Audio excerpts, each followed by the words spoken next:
Hello and welcome to this week's instalment of Nucleus Investment Insights. This week our focus turns to the rising problem of achieving a sufficient level of income from your invested capital. As with a lot of things in life, it all seems so much easier in the past. As we cover off on today, the combination of safe defensive assets such as government and corporate bonds, and even the humble term deposit, could often be relied upon for a reasonably stable income flow that was sufficient for a comfortable retirement. But oh, how the times have changed. With term deposit rates now falling into laughable territory, especially against inflation, anxiety is building on where money should be invested that can create a return that meets even basic expenditure, let alone a comfortable retirement. Joining us today to help answer the question, is growth the new yield? We are very fortunate to be joined by David Lane. David is director and founder of Pitcher Partners Wealth Management, an independent investment advisory practice based in Brisbane and part of the Pitcher Partners National Alliance. He provides strategic investment advice and portfolio management to a range of clients, including private clients, family groups, superannuation funds, business owners, not-for-profits, and institutions. David Lane, welcome to Nucleus Investment Insights. Thanks very much, Tim. It's great to be here. Great to have you on. And here also to run through our thoughts and discuss how they may be incorporated in our portfolios, I'm joined by Nucleus Wealth's Head of Investment, Damien Klassen. Hello to you, Damien. Hi, Tim. Great to have you on. And finally, we're also joined on the line by Nucleus Wealth's Head of Operations and Strategic Partnerships, Shelley George. Hello to you, Shelley. Hi, Tim. Great to have you on as well. So just a quick reminder that before we get started, to subscribe on YouTube and click the notification bell to be notified of when we go live or have a new webinar to watch. Or follow us on your preferred podcast platform. And for those listening in live now, feel free to drop in your questions in the chat box at nucleuswealth.com/webinar or in the YouTube's comments box to have them answered along the way. So we'll jump into it. We'll kick off with an agenda for today. So we're going to start with a review of the past decade or more of traditional income sources, just to provide a little bit of background. We'll then be looking at this year in particular, so COVID and some reflections on what's been happening in the income space there. And then, of course, we'll then be looking to the future of income and our thoughts on how, I guess, the paradigm has shifted somewhat and some options there. And, of course, finishing up, as we always do, in an investment outlook and how we use these themes every day here at Nucleus Wealth. And perhaps David might share how he's using them in his portfolios as well. So we'll jump across to a review of traditional income sources. So we've got a range there. So we'll kick off, we'll run through term deposits, government bonds, corporate bonds, have a look at some hybrids, real estate investment trusts, and also equity dividends. And just as a bit of an idea. So on that note, we'll kick off with term deposits for today. I thought perhaps we might hand over to David first. You did offer term deposits was a once traditionally used source of income, not so much anymore, David. Yes, that's certainly true that we have used term deposits quite a bit over the last decade or so to have as a safety barrier in client portfolios and provide some yield with security, but definitely over the last 6 months, they've become less and less appealing, and right across the spectrum from 30 days out to 1 or 2 years, the interest rates are below 1% at the moment, and we're actually receiving slightly better returns on some cash accounts, at a grand total of 0.9%, but getting a little bit better on those than some of the term deposits. And obviously the other negative with the term deposit is that the money is actually locked up. So you don't have that liquidity. So yeah, we're finding that as they're maturing, we're using them less and less. Yeah, and Damien, I guess your take on term deposits, we don't use them much in our portfolios, but obviously they're almost not an investment option anymore, are they? They're just a holding pattern? Yeah, well, I think there's, I guess David was alluding to the liquidity, and our take, on a lot of stuff at the moment is your prices are we saw one of the fastest falls in record in stock markets, and then one of the fastest rises in stock markets.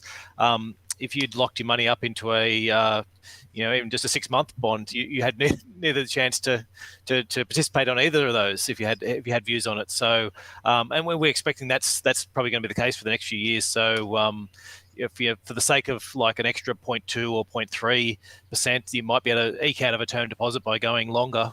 We think that, you're better off keeping your money a bit more liquid and taking advantage of when markets do present opportunities. Very good. Yeah, no, look, even for myself, speaking to people looking to invest with us, look, it's been a huge influx, I think, this year of people getting, a renewal note on a rollover on a term deposit and basically just saying, okay, I've got to look elsewhere. That's, this is the point where it stops being useful. So, no, I think that's probably covered that one. And just a note to anyone that is listening in on the podcast, we have actually got a reasonably chart-heavy pack this week. So feel free to check out the PDF link in the notes to get a copy of the charts in the show. So we might shoot across to government bonds.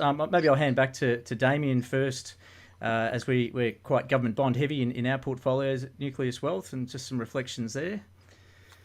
Yeah, well, I think we've got we just put out something a couple of days ago, looking at the difference between why government bonds still have some interest in our portfolio, and we've sort of called it the last hurrah for the 60/40 portfolio. Government bonds in Australia, aren't giving a very good return at all. So you are looking at sort of 0.9-ish for your 10-year bond. Having said that, it's actually the highest return you can get in a low-risk country, around the world. So if you look at sort of the G12, top 12 economies in the world, every single one of them has 10-year bonds below that. I think any central bank that even mentions something about negative interest rates, you see a pretty quick response. New Zealand did it not that long ago, and you saw negative rates at the 5-year pretty quickly. So we're not particularly positive over the long term, but we do think there's a bit of a gap where for the next few months or year or so, where you can actually pick up some capital upside from owning these, mainly because we think we're not that positive on the stimulus measures that you've seen, and in particular in Australia, we think that there's been this real focus on supply side stimulus measures. We saw in the budget that just came out, but the problem isn't supply. It's not, the problem isn't that we need more companies buying. We've got this big asset write down. It's not, if you're a manufacturer, you don't need to rush out and buy new machines and spend capex on your factories, because your factory is already running at well below its rate. And so, chances are that if they do, it's probably going to be replace workers. It's probably going to be more automation and you'll end up with fewer workers. And so, so our take is that there's still a bit more downside for government bonds. Having said that, it needs to be a bit careful. So we've sort of pitched around the middle of the curve at the moment, just because the longer ends of the curve, the 10-year plus, really does depend on international situations, and that's doesn't always line up exactly the same. Okay, yeah, sure. And David, can I offer? Do you do much with government bond work in your portfolios? No, not a great deal. We've got a few listed fixed interest ETFs that have some exposure to government bonds, but traditionally we've found that compared to a range of other investment asset classes, that government bonds haven't offered a particularly great rate. There has been money that's been made by traders out of government bonds over the last decade, but we're not particularly traders of the bonds. So yeah, we've generally steered clear, and I tend to agree with Damien's views on the outlook for the future. Yeah, sure. And I guess just finally on the government bonds. So it's it was difficult to think about in the past, but it's sort of looking increasingly likely that we may see a negative rate in Australia. Damien and David, do you think that's we're on the path? Do you think that's in due course? Damien? Well, David, there you go. Yep.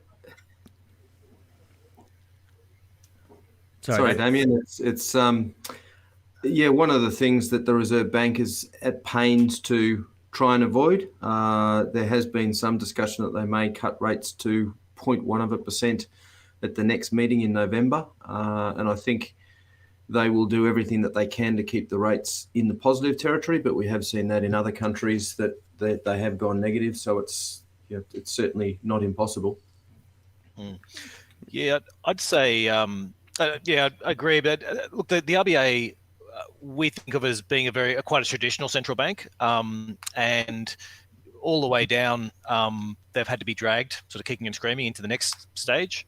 And they've all the way down, they've said that they're not going to do the next one, and wasn't that long ago they were talking about saying, interest rates wouldn't go below 0.5%, and here we are lower and talking about going lower again. So I guess the Australian central banks certainly, and the US are both been the most resistant to talking about negative interest rates, but we think that's probably where circumstances are going to dictate, unless you get some significant sort of government spending, and we don't treat tax cuts as being government spending. So so I think I'm on board with that. And I guess just to sort of capture back on something David said a minute ago, it's the ironic part that over the last few years, we've been holding capital, we've been holding the 10-year bonds and plus that for the capital gains, not so much for the yield. It's so you sort of, the yield's like, yes, it's nice to have, but I'll hold it, because if the markets take a tumble, then the yields are likely to fall, which actually means that the value of the bond goes up, and then you've got a chance to switch into other assets using that extra purchasing power. So it's not really a yield asset in the way we're looking at things at the moment. Very good. We'll jump across to corporate bonds, and we've got a couple of charts up here. So, look, obviously, once again, the left-hand chart, they're looking at Australian non-financial corporate bond yields have essentially tumbled, dropped by 60-odd% since 2008. And yeah, look, I guess some reflection, gents, on corporate bonds. David, do you use much in the way of corporate bonds? You mentioned before you employ some ETFs in your portfolios. Yes, we do. We've got exposure to corporate bonds through some of those ETFs, and also some direct. So some of our sophisticated or wholesale investors are able to access the corporate bond market, and we will do that directly. Some of those yields have been better than certainly government bonds, and being investment grade, their credit quality is quite good. So we do hold some of those in portfolios as well. Okay, very good. Damien, your take on corporate bonds?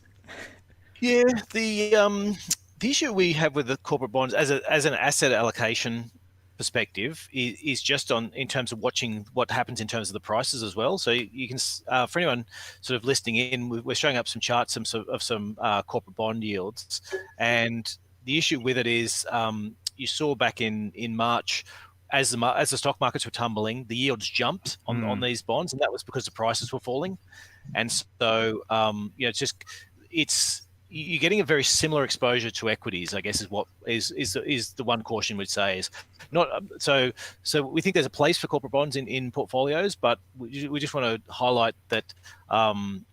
In terms of risk return, you're getting basically a lighter flavour of equities. You don't get the same sort of asset allocation outcome that you get from owning government bonds. Whereas in government bonds, the markets fell, stock markets fell, government bond markets rose. Whereas in corporate bonds, that's wasn't the case. And the other thing I'd caution as well, just at this point of the cycle, is especially in the US, we're looking at pretty much record corporate debt relative to GDP. So you're at record levels of debt, and you're at record low levels of yield. So you just need to be quite careful about what you're buying in terms of making sure that you're buying something that will actually return the money, because there's the biggest issue, obviously, as soon as you start buying corporate debt, is you need to make sure not only are you getting a decent yield, but you're actually getting your capital back at the end of it.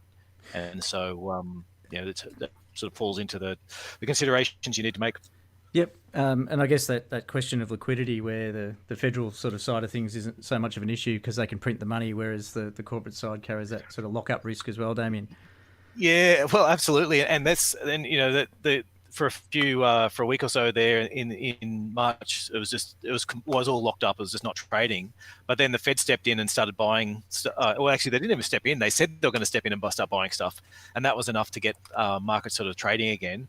But it is that same risk you need to remember as well. And a lot of corporate bond funds were locked up during the financial crisis, and so you need to take that longer term view on investments in that sector. Is that you need to be looking at your investment, saying, yes, happy to get this 3% yield or 4% yield or whatever you're getting from it, but I'm acknowledging that if something happens, that might be locked up, and I might not get that money for a year or 2 years after that event. So yeah. As I said, it's got a space for it in portfolios, but it just needs to be careful that people aren't looking at corporate bonds and saying, maybe I'll roll out of a term deposit paying me 1% into a corporate bond paying me 2%, because I really want that safety, only to find out that they're not as safe as what you thought they might be. Yeah, I'd have to agree with that. And when I say that we hold them in portfolios, we're quite conservative in what we hold, predominantly the major banks and the large Australian companies that you would know the names of, but there is certainly a wide spectrum of corporate bonds available, and definitely there are a lot that carry a great deal of risk, and investors need to be cautious about being enticed by some of the yields that are on offer, because the credit quality may not be there. Yeah, and actually that was that. Was it Mayfair that fell over recently? Would you call? I don't know if you'd even call them a corporate bond, but there's somewhere in that range of sort of out there pushing. They're pushing 6-8% returns or something like that. Yeah. Yes. And now they're sort of going through the courts trying to work out how much investors are actually ever going to get back from that. And that's a classic case of that reaching for yield, where and even still within these ones, there's a big difference between an A or a double A corporate and a triple B corporate. Triple B corporate is most of them are decent companies, but they're sort of one notch away from being turned into to junk debt. They call it, which is where you start getting worried about, a lot more worried about whether your money sort of come back or not. So yeah, there's opportunities, absolutely, but lots of risk. Certainly, yeah, it certainly seems like you. Can I jump in there, Tim? Yeah, sure. Fire away, Shelley. Just wanting to, I guess, really highlight that point that Damien and David have just made about when you're hunting for yield and you have a real focus on yield or income, you have to be careful of this risk of moving up the risk curve, which is exactly what they both highlighted here, and be really conscious of. And I think that's something that's happening more as we're seeing the yield environment really fall, is that people are unwittingly or unaware of moving up the risk spectrum as they're trying to chase this perceived to be consistent dividend or coupon yield. So I think throughout the conversation today, I think that'll be a really interesting part of being careful about doing that and ways to get around it. Absolutely. Very good. We'll jump across to a couple here that David actually put forward, and it'd be great to hear your thoughts on the usage in your portfolios as well, David. Hybrids and real estate investment trusts. So I'll hand over to you if you like. Where have you found some use for hybrids? Or perhaps maybe we just kick off with a quick explanation for those uninitiated on what a hybrid is, perhaps. Sure. So a hybrid gets its name from the fact that it carries some characteristics of equities or shares and some characteristics of debt, and it sits somewhere between a corporate bond and a listed equity. Predominantly the ones that are available for investors on the market are issued by the four major banks: Macquarie Bank, Suncorp, Bendigo, and similar sorts of entities. Effectively, they are listed debt or listed fixed interest securities that have some liquidity because they are traded on the ASX. Have a life usually when they're issued for about 5 to 7 years, but they like a share, they do have that liquidity. It does mean that from a portfolio perspective, there is the ability to exit from those at any time. But it also does mean that there are risks, because as Damien highlighted, in February and March, we did see the prices of the hybrids fall very dramatically and fell. Usually they're trading around the face value of $100. A lot of them fell down to $90, some even around the $80 mark, right. Which was quite frightening for a short period of time. And that was at the time that the global bond markets effectively, had a major moment. But thankfully, from investors' perspective, the recovery was fairly quick in those, and if you were nimble enough, you were able to pick up some of those at reasonable prices before they bounced back up to around the $100 mark.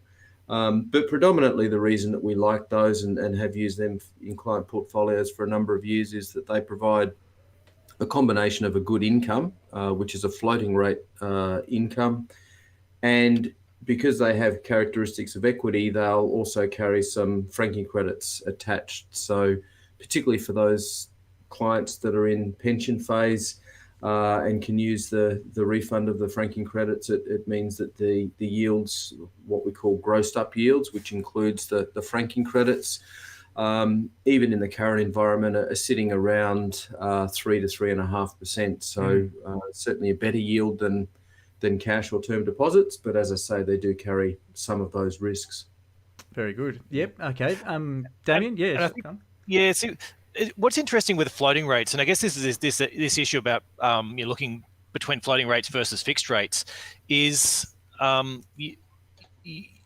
it seems, I guess, there's a similar volatility. That both of them, they're an instrument which is a debt instrument which a company has issued, and one's got this floating interest rate, and the other one's got this fixed interest rate where they've said, or whether it's a company or a government, where they've actually said, okay, we're actually going to pay, say, a government bond. If they say they're going to pay you 2% per annum for the next 10 years, that's what you're getting. You're getting 2% per annum. The price of the bond can go up or go down, so that 2% gets a little bit lower for new people buying in. But the person who, when you buy it, you know exactly what you're getting. The difference with some of these, the hybrid ones, is the interest is what's the variable part. So if interest rates go down, then that goes down as well. And so you get you don't get as much volatility in the price, because you've got some volatility in the actual instrument as well. So, but I guess where I'm coming from is that's on one part of the equation. But then on the next part of the equation, because you're sitting so close to the equity side, then you actually end up with a lot of volatility on the price as well, if people are worried about your returns. And that's where over the next few years, I think we've had companies and bankruptcies have been suspended effectively for the last 6 months, and the rules around it have been quite strict in terms of which way you're looking at it. But it's much easier now to basically trade while you're insolvent, and that's been extended out for another sort of 6 months or so. And the question is, when that starts to end, whether there's a bit of a knock-on effect, and you actually see all these companies that would have gone bankrupt in the last 6 months or so, they get to hang on for another 6 months, and then they start falling over. And so that's our concern, is that you'll actually start to get issues in that whole corporate bankruptcy area. And that's where some of these hybrid debt ones, especially if you say you've got a bank hybrid debt, is you might find that they're actually at risk of being converted into equity, or certainly, keep in mind, it's you might think you've just got a bank hybrid debt, and that's just like having a term deposit at the bank, but it isn't. It's very different in terms of your risk level and what you might actually end up with, in times of stress. Okay, just quickly on that hybrid piece as well. Look, we're going back to that negative rates, and perhaps this is looking forward than back, but often with hybrids, they've obviously it's a funding mechanism for the bank, and it generally needs to be reasonably enticing, and obviously predominantly seems used by the retail side of the investment world. Is there a risk of, let's say, for example, the RBA goes to negative 50 basis points, so it's effectively paying the bank to push money out there from a funding mechanism? Would that be, do you think, an opportunity for them to wind up hybrids? Could they rub them out on the basis that they're pretty expensive debt at that point? Either of you? Look, my initial take is I think if we're going negative interest rates, it's going to be it's not going to be avert negative interest rates. What it'll be is it'll be like there's this facility out there called the term funding facility, TFF. I think I've got the right thing. I've got the right acronym. I'm not sure if I've got the right words.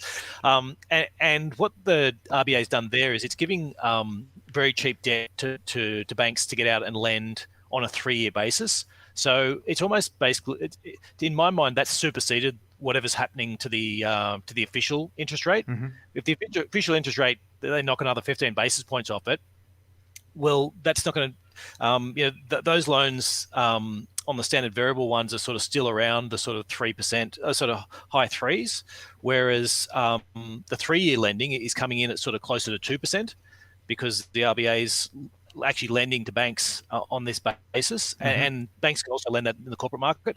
I think what will happen is they will keep ratcheting down that rate if they want to put more out there, and that's what we've seen overseas, particularly in Europe.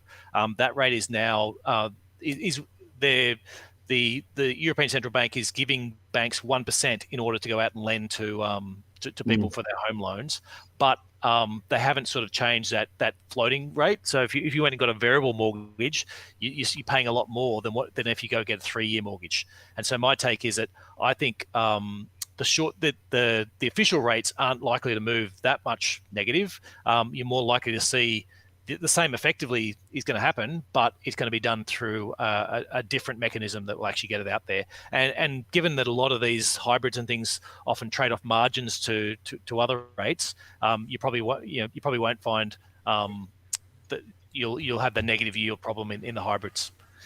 Okay, sure thing. And David, just quickly on real estate investment trusts as well.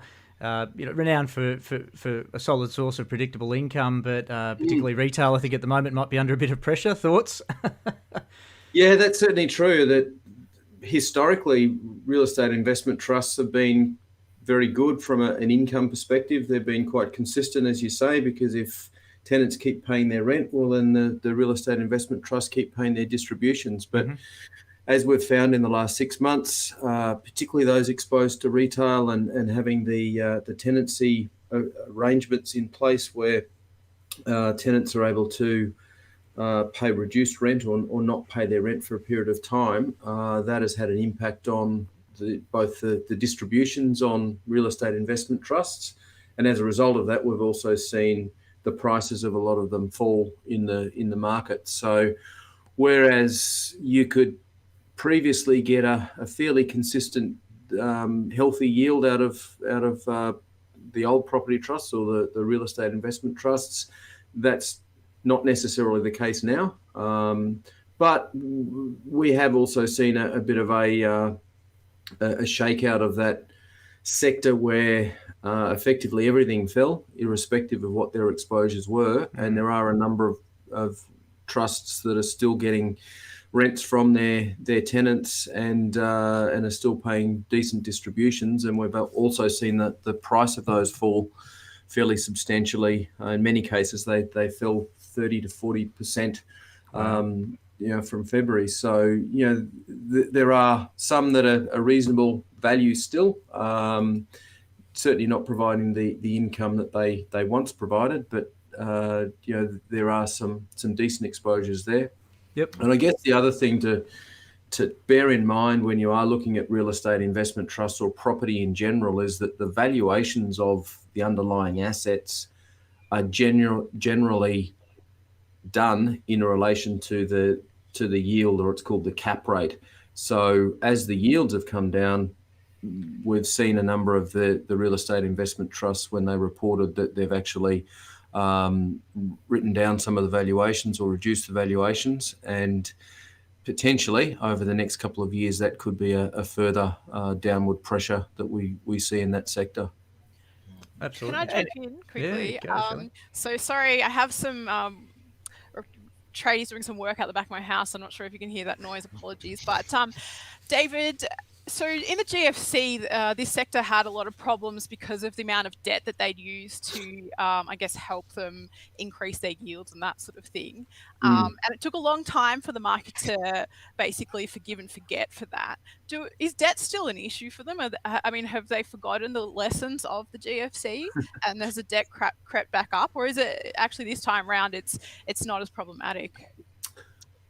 This time around, it's probably not as bad, and I think that there are a lot of the management of the trusts have got fairly long memories, and the majority of the debt is around 30 to 40%, which is still manageable. Bearing in mind too, as we've been talking, record low interest rates, so the cost of debt is significantly lower than it was back in the GFC time.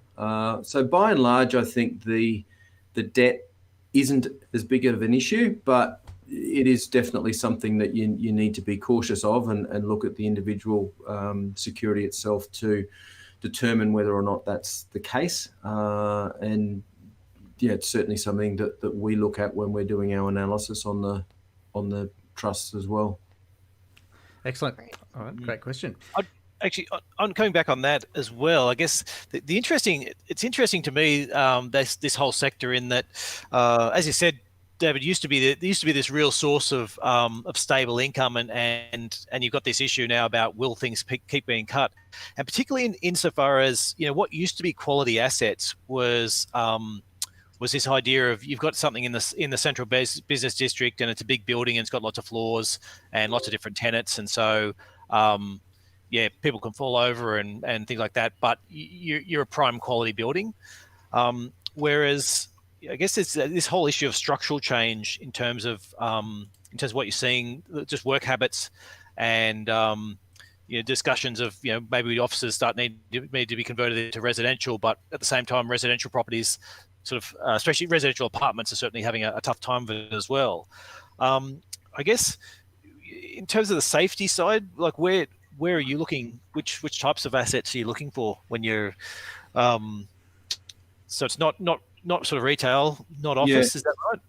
And so yeah, I tend to agree that there's certainly emerging, current but also emerging risks there. As you say, there's the potential for office properties to be reshaped. There's also, depending upon what the long-term ramifications of social distancing are, there's also the potential that a number of offices have to be reconfigured to have more space in them. That's on the assumption that people are actually returning to the offices to work. So yeah, there's definitely structural changes occurring in the office space.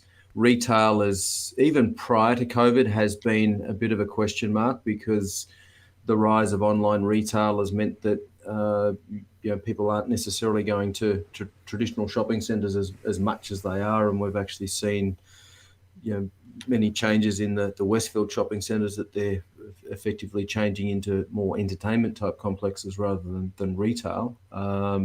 So I guess the areas that we're looking at in that sector are predominantly industrial and commercial. One of the companies that we've had in portfolios that's done very well, not from a yield point of view, but from a growth perspective, has actually been Goodman Group, that they're involved in logistics and have actually built a number of the warehouses and logistics business operations for Amazon around the world. So there's that trend that's coming through, where there's some positives there, but definitely the whole property sector is facing a lot of structural change.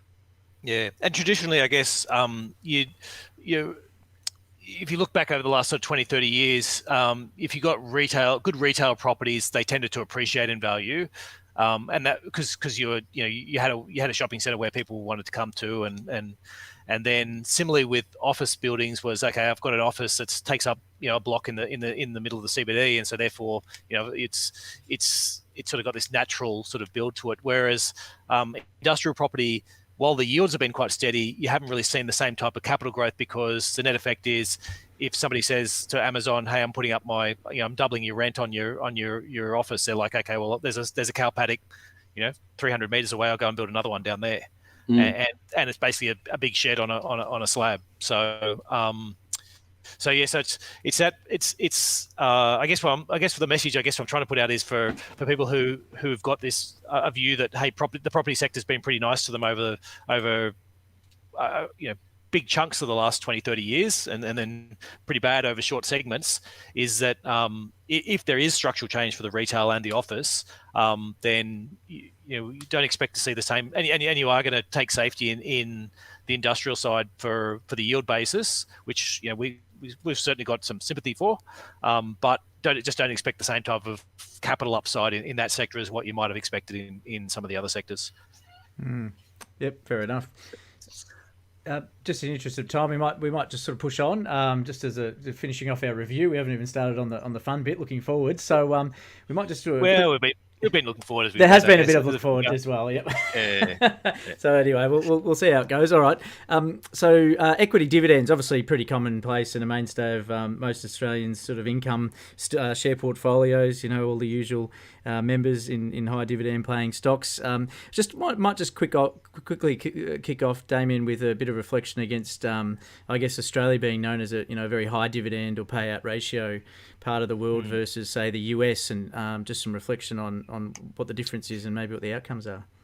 Yeah, so the big thing is if you add in buybacks, so we've got a chart up there for anyone listening in that's basically just showing that the Australian market, Australia and US were pretty similar up until the 90s, at which point they diverged, and a lot of it was the changes to the franking credits rules that came in Australia. And basically what that means is, for an Australian company, if you've got franking credits on your balance sheet, you want to get it off your balance sheet and get it out to shareholders, because it's no good sitting on your balance sheet, and you don't have that elsewhere in the world. And so what that's meant is that payout ratios are quite high in Australia, but what happens internationally is there's been this real rise in terms of buybacks, and effectively we're sort of a little bit agnostic in terms of when we look at companies saying, the company's decided to give, say, $100 million back to its shareholders, whether it decides to give that $100 million back as a dividend, or whether it decides to give that $100 million back by buying shares of other people, and so the investors actually end up with a bigger share, the effect is pretty similar. And so if you adjust for that, the lines actually come out much closer to each other. And in some periods, the US will be above, and other periods are below. But I guess the message is, to us, it's a way about getting the capital back. But the benefit, obviously, if you're an Australian in Australia, is you get the franking credits that give you an extra kick for the on the tax side. Okay. Yeah, very good. And I'll hand it over to David in a moment, but we'll just jump across to the next slide, which is quite an interesting one on the basis that the course of the last few charts we've been putting up have just been showing this sort of slow, ebbing down over, the last sort of 10, 15 years of, variety of yields. And yet this one actually, to some surprise, shows that the dividend yields of the equity side, the stocks, have actually been quite stable over the last 15 years. I might hand over to David for your thoughts on that. Yeah, well, income or dividends from shares are a factor of their profits, and also the yield is a factor of the price of the shares. So we've seen over the last decade or so, as prices have risen, that the dividend yield has been relatively consistent, even though the cash income being received by investors has increased. The big issue that we're now facing is that has now changed quite dramatically. Historically, a lot of Australians have been invested in the banking sector, which takes up a lot of our market, and that's been a very, very healthy source of income for a lot of investors. But due to COVID-19 and the issues there, the banks have either withheld or cut their dividends in the last couple of reports, and depending upon what may play out over the next 12 to 18 months, as Damien said earlier, the potential of business bankruptcies, mortgages being deferred or mortgage pain happening as people are unemployed, it's likely that the dividend yield from banks won't be anywhere near what it has been over recent years, and it may take some time to recover. Yep. So fairly conservative investors who've been comfortable sitting there getting a very good long-term income from their banking shares may have to rethink that or find some income elsewhere. And that hasn't been confined to the banks. We just went through the August reporting season, and 55% of the companies that reported in the ASX 200 actually had their dividends cut. So, for particularly retirees or people living off the income from their share portfolio, it's a real issue at the moment. Absolutely. Can I also ask whether or not this chart is a function of the fact that in Australia, the All Ordinaries and the ASX 200, they're actually only getting back to the pre-2008 pricing levels, whereas obviously in the US, you've seen them kick on and surpass those levels quite significantly in the major indices. So I wonder if we're saying what David said, that earnings have grown, but we've seen this flat line in the yield, whether or not less dividends are getting paid out, and we've had the share price action kind of blur some of it. Yeah, I think you got to put, if you put that dividend payout ratio back into that whole thing as well, because that's sort of risen from 40%, say, in that sort of doubled from 1980 to 2020. So it's part of that's been that as the prices are rising, companies have been paying more and more out, and that actually goes into, I guess that's the flip side of the negative side of the franking credits, is if companies are actually paying out all this money that they didn't necessarily want to pay out at all, they might have gone and invested that in new growth industries and then grown their business.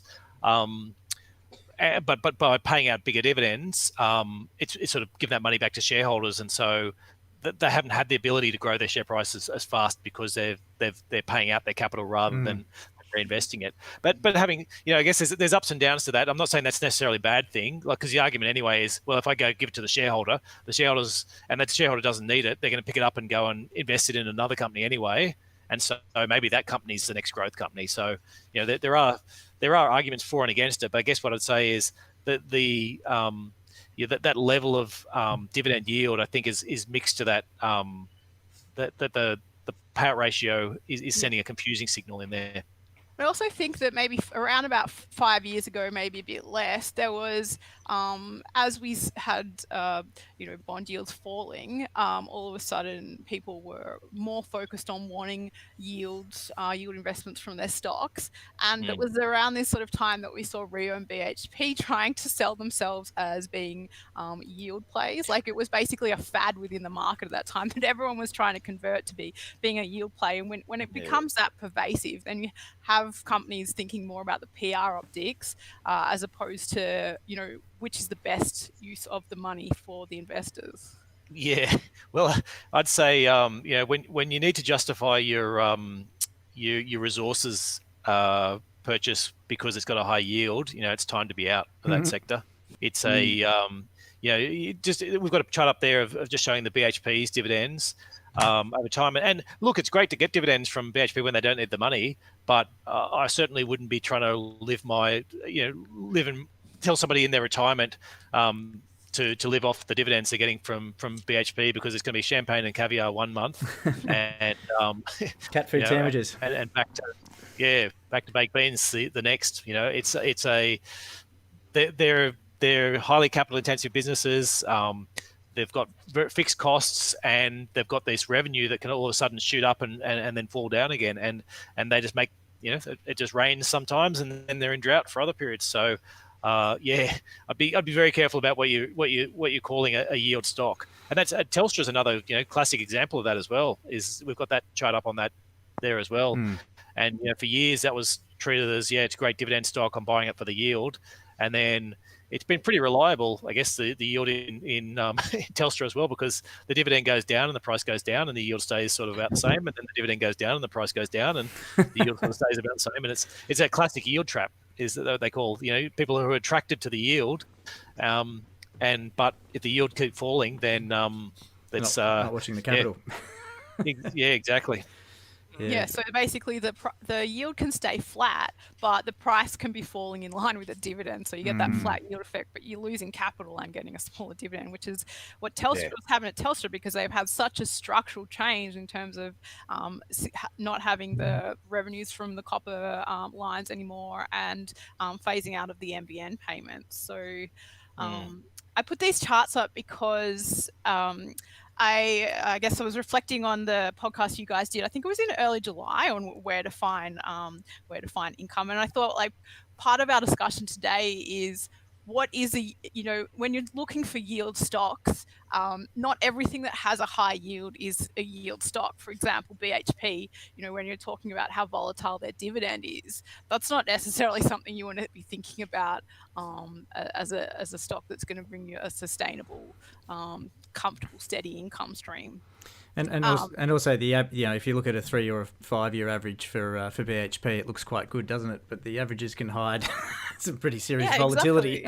Exactly. And also that you really want to be careful of that trailing yield. If you're looking back historically, it's not necessarily what's going to keep happening. One of the really, I thought, insightful things you said in that podcast, Damien, was if you're putting together a portfolio of stocks for yield, you need to be thinking about all of the different time frames, short, medium, and long term, and how the stocks are going to perform over that period. Maybe some will have dividends starting in 5 years' time, and others will have them falling off, kind of like you're seeing with Telstra. You need to make sure that you're considering that. Absolutely. I've just quickly popped up, and we might just draw our review to a close on this one. But I've just popped up just a small table of just where, I guess, historic dividend risk levels sort of sit across the sectors. I think, David, you might have had a chance to have a look at this one. That sort of rings true for you, that there's nothing too wrong with that, looking backwards, of course, and we can talk about looking forwards in a bit. I guess the other caveat to that is we've just spoken about Telstra, and we've got telecommunications in there as a low dividend risk. Perhaps in that case it would be more moderate to high, but certainly, as we've just discussed, the likes of mining, cyclical type industries where the dividends depend on profits, and historically the more consistent type dividends have come from your conservative, consistent industries, monopolistic industries. Yeah, and I'd say the IT one, it depends on how you want to rate it. I guess the thing is you're probably getting a low yield on your IT stocks anyway, and so the question of saying your dividend risk might be very low, but because it's very low because they're just not paying much. And then but arguably you could put it higher if you sort of went, okay, what's the risk that it rises as well as falls, I suppose. But yeah, one of the interesting trends that's been coming through in the US in recent years is that historically the IT companies haven't paid very much dividend because they've been reinvesting in their business, but because the likes of Apple and Microsoft and others have created so much cash over recent years, they're actually now some of the highest paying in terms of dividends as well. Okay. And with good growth as well in those That's years. right. I mean, Yes. And I think that's what Shelley was alluding to before, that I was talking about a lot in the last podcast, is you really do need to get that portfolio full of stocks to say, okay, I might not want a 1% yield from this stock, but if I can see that they're going to grow their profits, and I can see that might increase, their dividend might grow by 50% for the next few years. So therefore I can slot that one into my portfolio on the basis that the dividend will actually grow into something that's been quite interesting. That's right. Excellent. All right, we'll jump across to present day, I guess, in a sense, COVID and yield. I might hand over to Shelley if you like to get the ball rolling on this one. You had some good points on government stimulus. Thanks, Tim. I guess part of the discussion when you're talking about yields is price is such an important part of that metric. Here's just a couple of charts showing the central bank holdings of total assets for Fed, ECB, and BOJ. And you've obviously seen the S&P 500 really supported since the Fed have had their quantitative easing policy in place post the GFC. I guess, as the title says, stimulus has pushed the asset prices. But if we go on to the next slide, we have to ask this question about, well, our income and earnings following that. So Damien and Dave, open up the floor to you guys on your thoughts about this. You can go first, David, this time. Yeah, it's been interesting because when we look at the valuations of equities based on historic numbers, we look across the board and it's very difficult to find value. And two of the key characteristics that we look at is obviously yield, which we've been speaking about a lot, and price earnings ratios.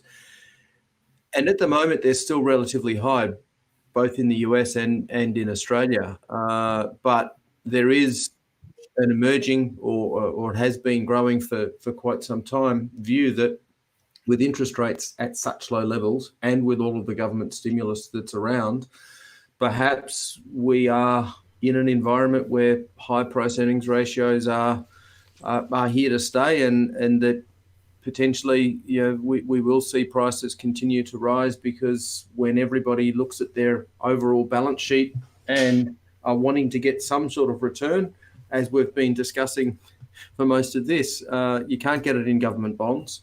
It's difficult to get in other fixed interest or even in property. So moving towards the equity market is one of the only asset classes where you are able to get both a reasonable yield and potential capital growth. So that's part of the reason why we have been seeing the market reacting relatively well from the initial shock that we had in February and March.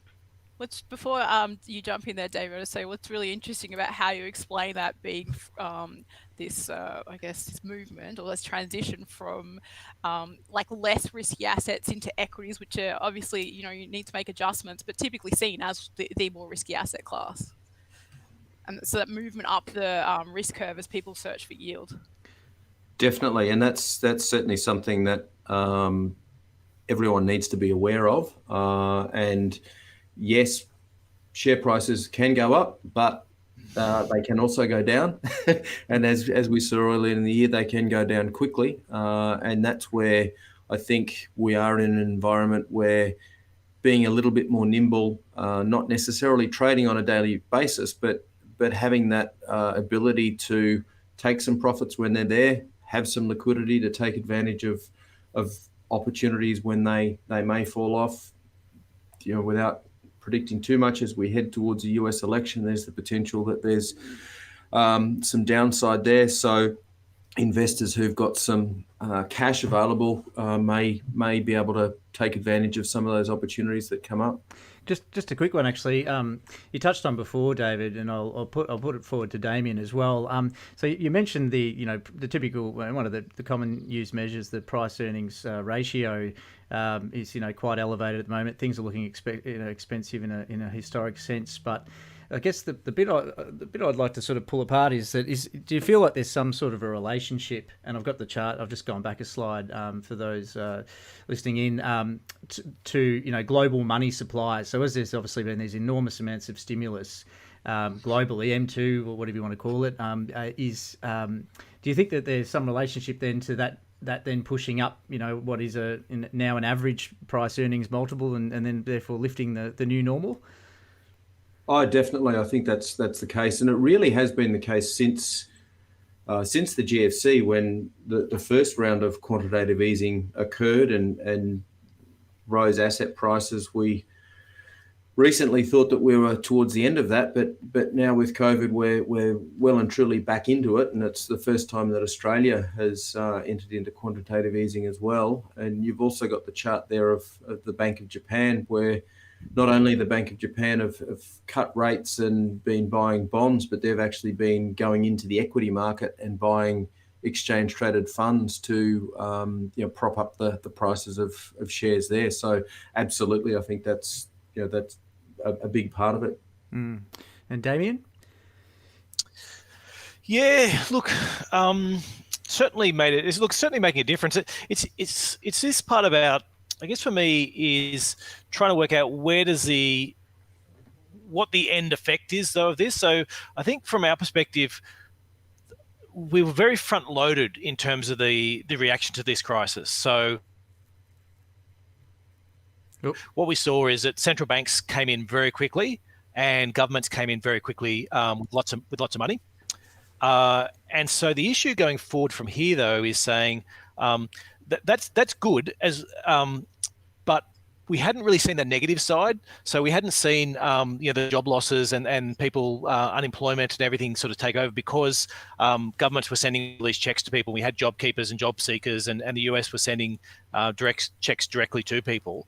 And so there was this idea that you sort of got to fill this hole of money that wasn't coming through, and that hole isn't there yet. And we still haven't seen bankruptcies. So bankruptcies are down like 30 to 40%, pretty much around the world, because all these advanced economies have said, okay, don't let companies go bankrupt because of COVID. We actually want those companies to hang around, and it'll only be a short thing. But at some stage, those companies are going to start going bankrupt. And at some stage, like we're already seeing in the US, it's on again, off again about whether this next round of stimulus will come through, and will people actually really starting to feel the pain of their lost jobs or getting kicked out of houses. Australia has extended it for another 6 months. Most other countries around the world have extended it for 6 months. But there's this issue about once you actually start to see that pain, then you actually need this next round of stimulus just to fill in the gap of the stuff you've lost. And the other part is consumers aren't lending, and corporates aren't increasing their lending out there. And so there's all this extra liquidity coming in, but in a way that extra liquidity is just replacing some of the lost growth that you would have seen from consumer lending or from corporate lending.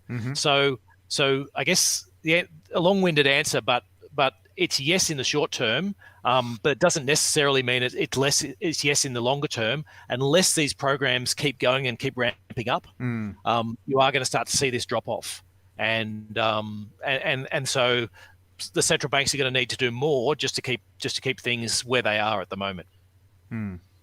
Okay. Yeah. Look, great. Very good.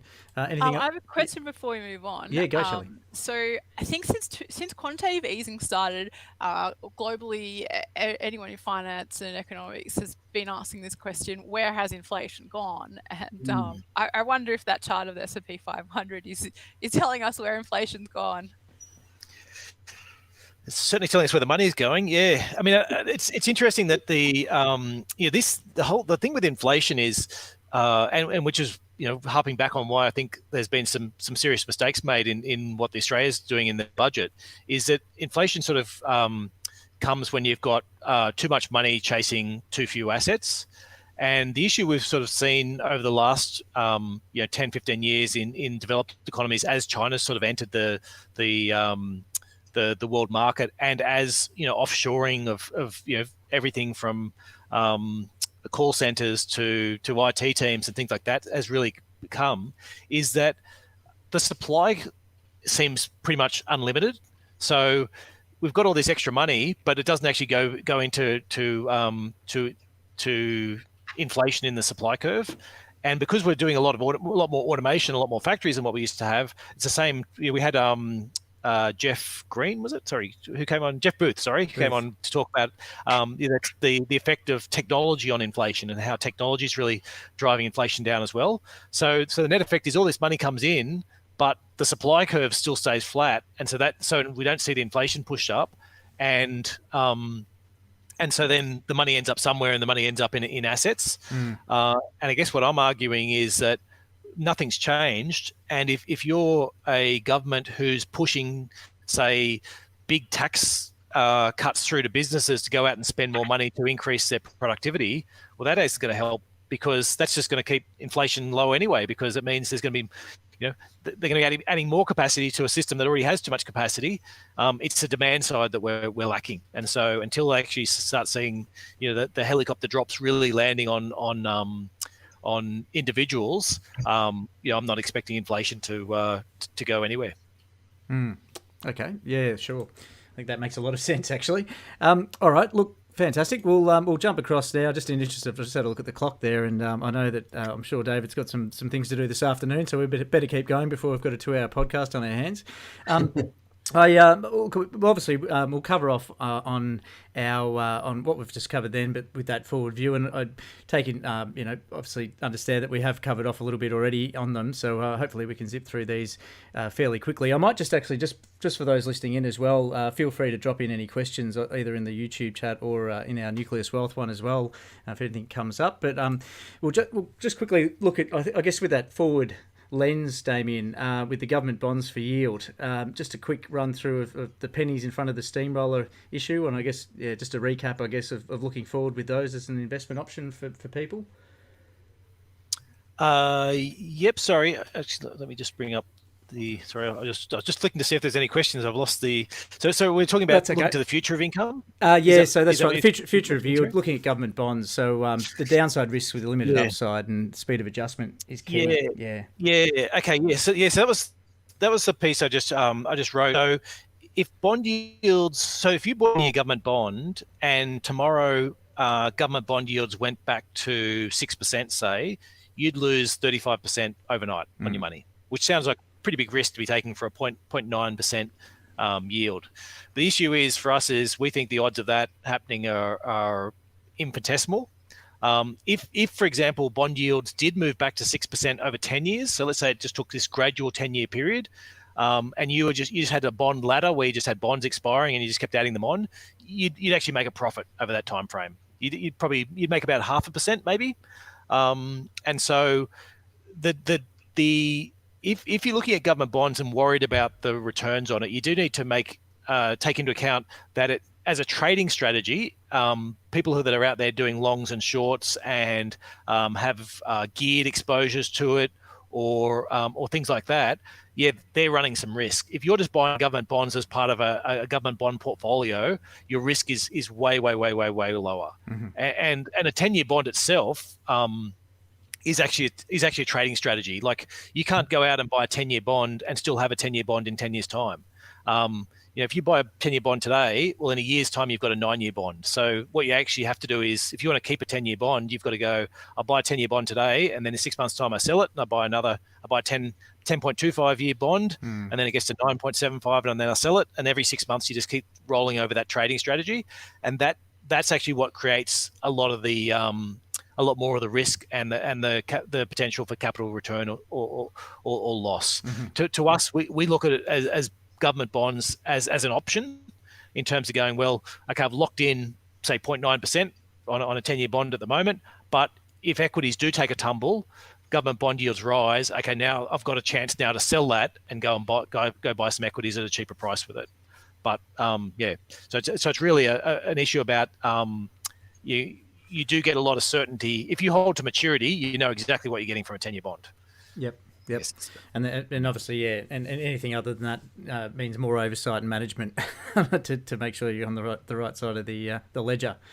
We'll jump across to just quickly, and we haven't spoken about too much about this and the piece you had before on inflation. I think I know where this is going, but just some thoughts on inflation-linked government bonds. Damien and perhaps David, if you've got something to add on that one as well. Damien first.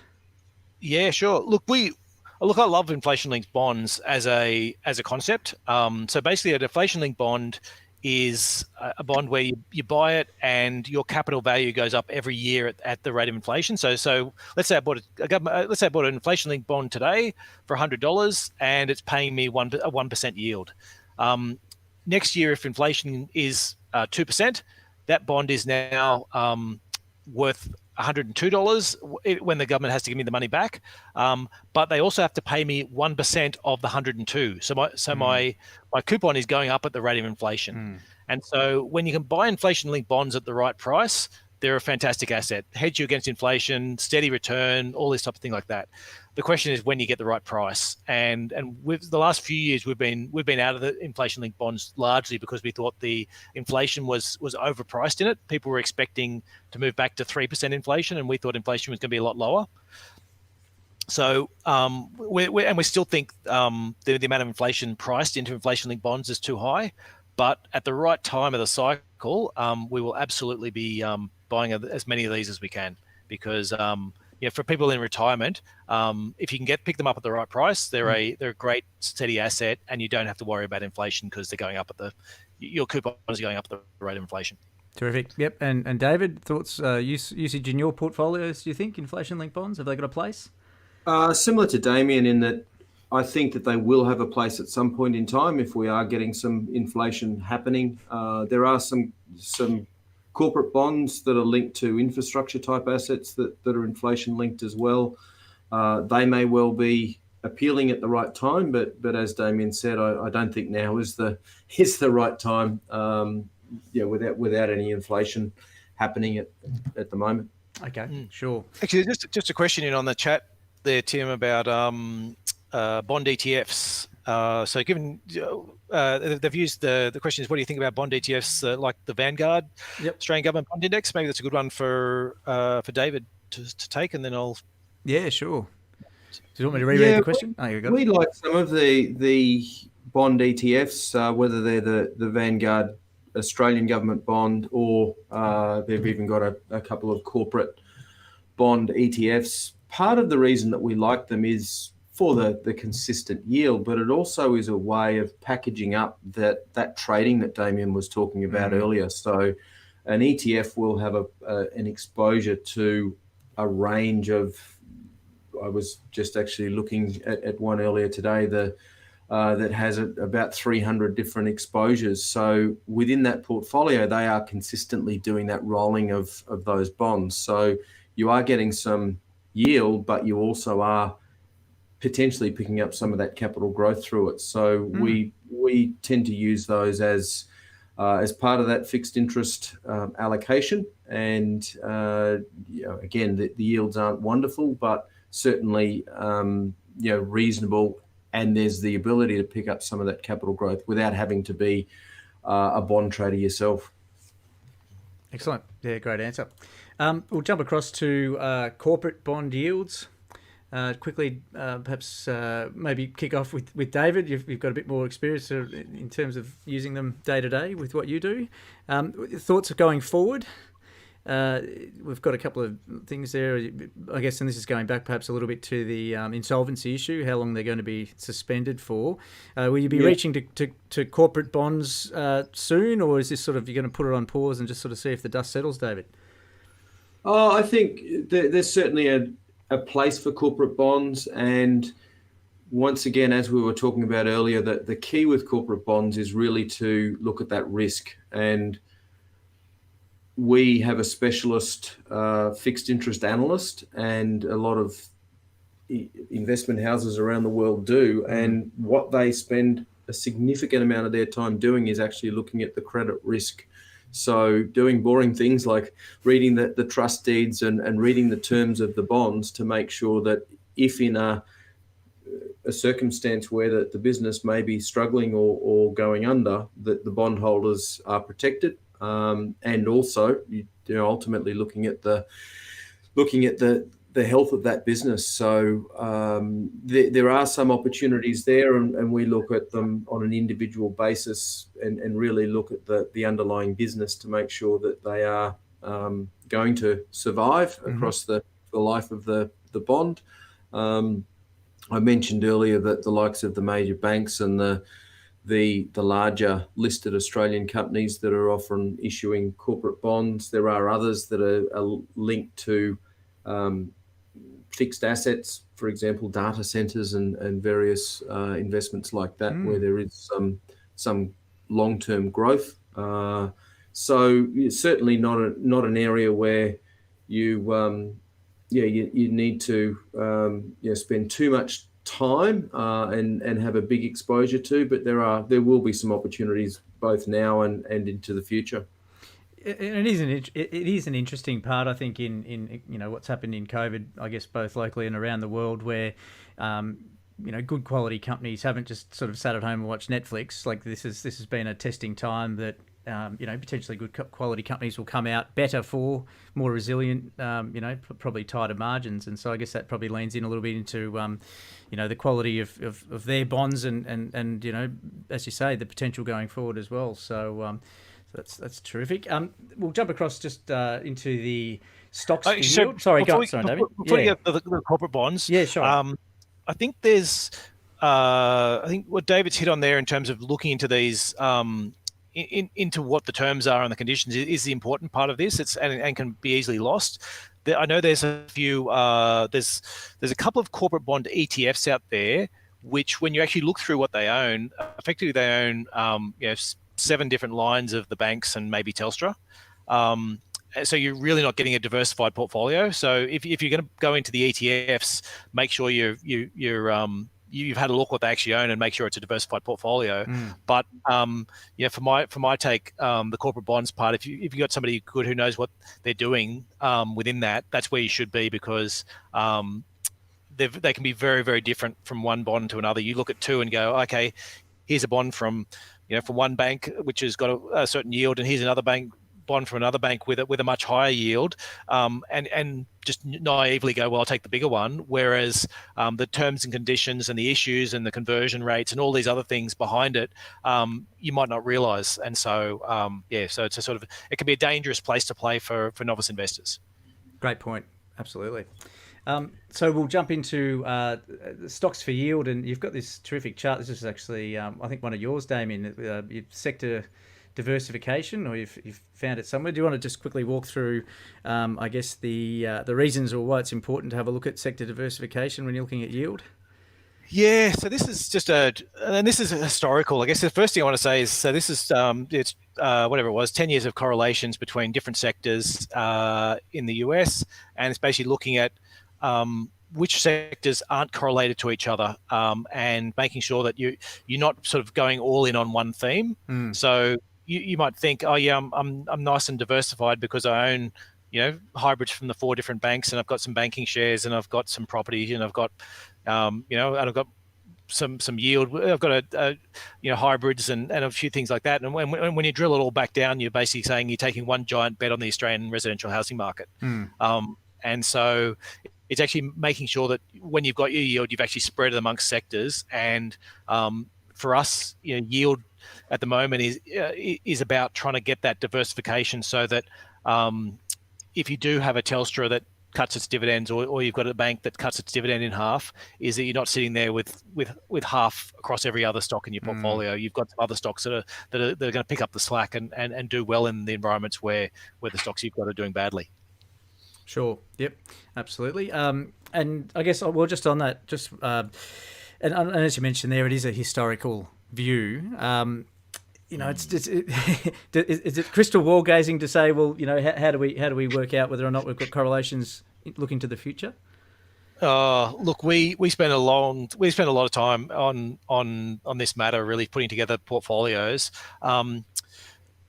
There's some fancy models you get out there which give you some really great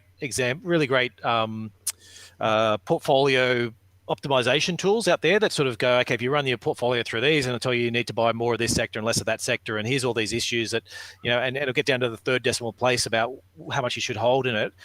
We pay very little. We have a look at those, but we pay very little attention to them because they're all based on historical correlations, or some sort of correlation assumption, and these correlations move around a lot. And so you need to recognize that the environments change, and so we break up companies not only by sector but by business type, by whether they're sort of manufacturing services and things like that. We break them up by the countries they're in. We break them up by the exposure in terms of currencies. Is it if you're a company that produces in one country and sells in different currency, sells in a different currency, you've got this currency mismatch. Or if you're in a country and you're, say, a cement manufacturer, well, nobody really imports cement, and so you really don't have to worry about it. Anyone overseas type thing. And so we spend a lot of time looking at all these different correlations to all these different structures of a business to try and make sure that what we're looking at as we put our portfolios together truly is diversified. Say in the energy sector, there's companies in there that are drilling oil. There's companies there that are service providers to it. There's helicopter places that basically fly people out to oil rigs, but they're very different businesses. Obviously, they do have a need on the energy sector, but they can have different effects in different scenarios. So this is what we probably spend maybe not the most amount of time, but a significant amount of time trying to work out, how do we get a portfolio that is truly diversified for the environment going forward, not just for the last 10 years. Very good. Anything to add on that, David, just before we jump through? I think that certainly we spend a lot of time on that as well, and diversification is one of the keys to long-term investment success. I guess probably the caveat with all of those correlations is when there is major market dislocation, as we saw earlier in the year. It all correlates. All aspects in all industries were highly correlated, Yep. but then the bounce back hasn't necessarily been as correlated. So, we saw that shakeout and being in quality assets, has changed, and we have seen some sectors that have bounced back very well and are now trading well above where they were, whereas others, like the financials, haven't bounced back anywhere near as well. So, certainly those correlations play out over the longer term, and in the short term, they can all be correlated to each other. Excellent.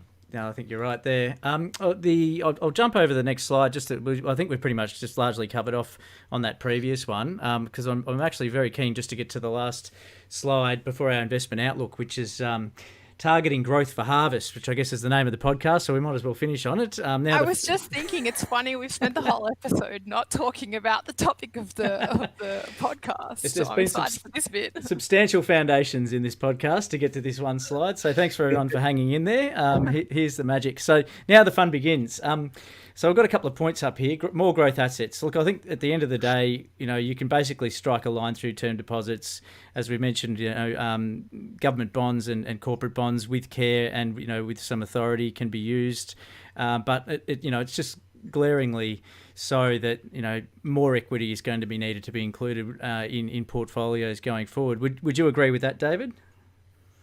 Oh, certainly. And, being, as I said earlier, a little bit more nimble, having the ability to recognise that a dollar return, whether it comes from income or growth, is still a dollar return. And depending upon the tax structure that people are invested through, you can still make some very, very good money through capital growth and taking profits when they're there. And definitely those that are in pension phase and living off income, historically, maybe through some of your more conservative type of businesses, may need to start looking at being a little bit more active in their portfolio management, looking at rebalancing, because in pension phase, you're not subject to capital gains tax. So you are able to sell shares, you are able to take advantage of capital growth that's there in order to fund your ongoing lifestyle. And Damien? Sorry, Shelley? I just want to jump in quickly before you go, Damien, because I think that there's a psychological element to dividends that, at least I think it exists in Australia, and part of that is because of the franking credits. But I think part of it is also this idea of that regular payment, and there's not a high level of management around it. We know that psychology is becoming increasingly accepted within finance, with behavioural finance and that sort of thing.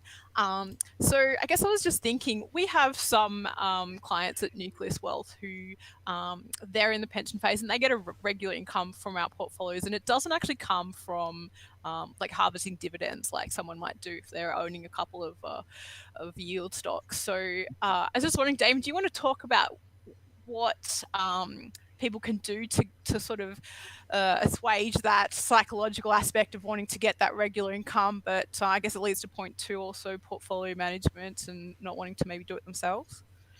Yeah, absolutely. And this is the part where when you think about the types of yields you could get, say in the 90s, you could look back and go, I used to be able to get a 7 or an 8% yield on all these different things, but inflation was sort of 3 or 4% at the time, and so your actual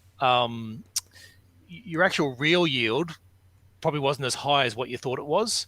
And it's the same situation now where yields are much lower. We're sort of talking about 3 or 4% yield on the stock market, but inflation is 0. And so your actual real yield you're getting from some of these things is actually pretty similar. And so the idea, I guess, what we're trying to push for people is saying, you probably will have to get over this hurdle of saying, my assets are always going to go forward or never going to go backwards. Because in the old days, when your assets went up 4%, well, they hadn't actually really gone up 4% because inflation was 4%. And so it's a part about you were actually by using all your dividend, you were actually effectively eating into your real capital.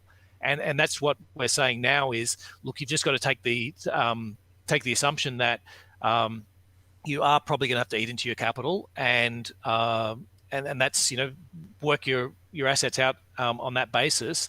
We tend to, within our portfolios, how we deal with that for individual customers is that the dividends sort of flow in and they'll either get reinvested or sort of sit there and then get swept up, say once a month or once a quarter into these regular payments. And if the dividends weren't enough, we'll take a little bit of a capital, we'll sell some stocks, so that from the user's perspective, that you're getting that regular payment. And as you said, when you're in pension phase, you don't have to worry about capital gains, and so it does make it much easier to sort of get for people to get those regular payments. And it's just that assumption is saying, well, chances are we do live in a modern society. There are very good rules to help out sort of your kids and grandkids and everything like that, and that you shouldn't be I guess living in poverty, trying to pass on as much as possible to them. You should be living a reasonable lifestyle yourself, and if there's money to pass on at the end, then that's great. But sounds like a fun conversation to have with a client. Do you think, David, you're finding this is sort of something you're having to frame up now going forward, or you think you will?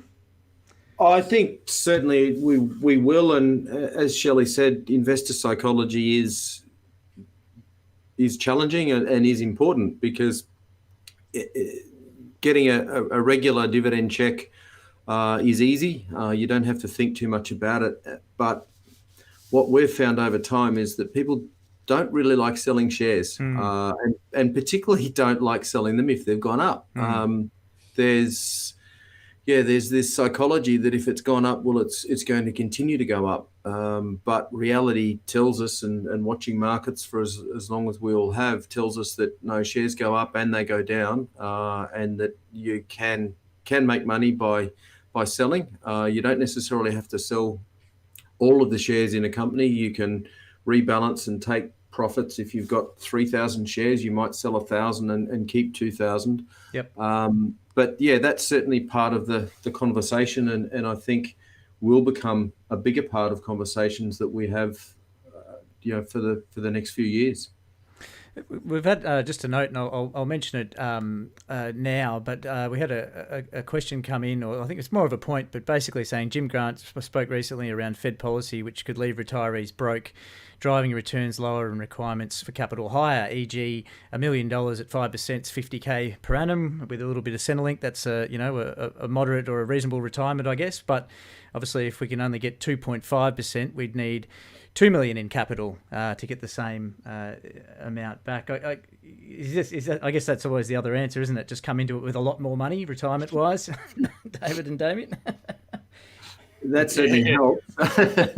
One of the things that we have seen the government do in response to what's been happening is that the pension requirements from your super fund have been reduced for last financial year and this financial year. So it's only half of the pension requirement that needs to come out. Yep. And that's good if you've got enough capital outside of super or you're able to live off that. Obviously, it may not be the case for everybody. But at least in the short term, what we've found for a lot of our clients is, unfortunately, there's nowhere to spend their money. A lot of people in retirement enjoy going overseas or taking holidays, enjoy going out to dinner. And for most of this year, that hasn't been the case. So the cost of living is actually reduced for a lot of retired people, which is one positive. But that's not necessarily going to be the case longer term. But yeah, perhaps we are moving into an environment where that income needs to come from a combination of both traditional yields and from capital. Trimming some gains. Very good. All right, we'll just jump across now just finally to the investment outlook as well. Maybe I'll start with Damien, if you like, just a quick recap on the investment outlook for us. Yeah, thanks, Tim. Yes. So I think the key things I wanted to focus in on here is that I've jumped on the high horse a little bit about the whole budget. Yes, we've seen a supply side response to a demand side problem, and so coming back onto, there's been a bit of press around that I've certainly seen recently that's sort of suggesting that it's doing everything right, whereas I think we're going to find out in 6 or 12 months that that's not the case, and so I still expect interest rates to be stuck at zero for a considerable period of time. So, I guess if you're sitting in your term deposits and hoping that eventually interest rates will go up and you'll make some back from it, I think you'll be waiting for quite a while. In terms of the other thing is to note is we're seeing Biden's quite a long way ahead in the polls at the moment in the US. So we're seeing tax cuts in Australia, but we've actually seen the exact opposite in the US. And so from a company's perspective, there's some short-term benefits in terms of the some of the tax credits that companies are going to get. But a lot of the companies we're covering anyway, a lot of the big ones are multinational, and they're going to see that offset by US income.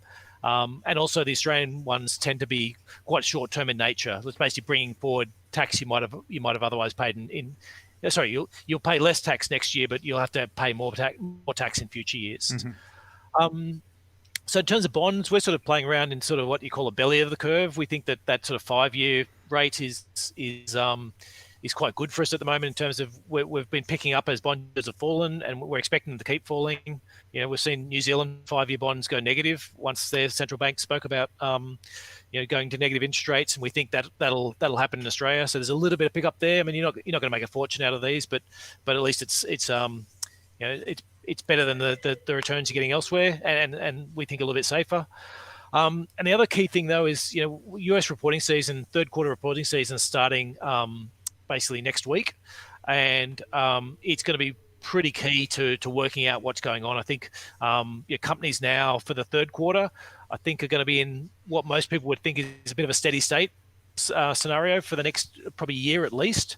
And so in the early stages, there was this hope that earnings will fall, but they'll bounce back really quickly. Whereas our view is it's going to take a lot longer, and that the idea is of vaccines and other things will certainly help, but they're not coming out. We're not going to get those rolled out to everyone in the fourth quarter. So you're probably going to see what we're seeing in the third quarter, which was from the 1st of July to the 30th of September, is probably going to be pretty similar to the whole of the next year. And so it's going to be pretty. That would be pretty key to seeing which way the markets are going as companies gradually report. Okay, excellent. And over to you, David. Obviously, I think these are our investment outlooks, but you're welcome to borrow off them and add your own if you like. Yeah, to be honest, our outlook's fairly similar in that we've seen a fairly positive response in markets over the last few months to an environment that economically is still very dire and still has the potential to get worse before it gets better. And if you're looking at the US market, you would think that everything's going swimmingly over there, but when you look at the economic numbers, it's certainly not the case. As Damien said, there's the potential for markets to get choppy around the election result. But then again, 4 years ago, we were trying to predict the election result and the market reaction to that and got that totally wrong. So trying to predict that is a fool's game. But then locally, I tend to agree that the budget and the response that the government has had to COVID-19 has been a positive in the short term and has given the markets a bit of a sugar hit. But really, the long-term pain is going to be felt for many years to come. And we probably won't get back to a budget surplus for at least a decade. And,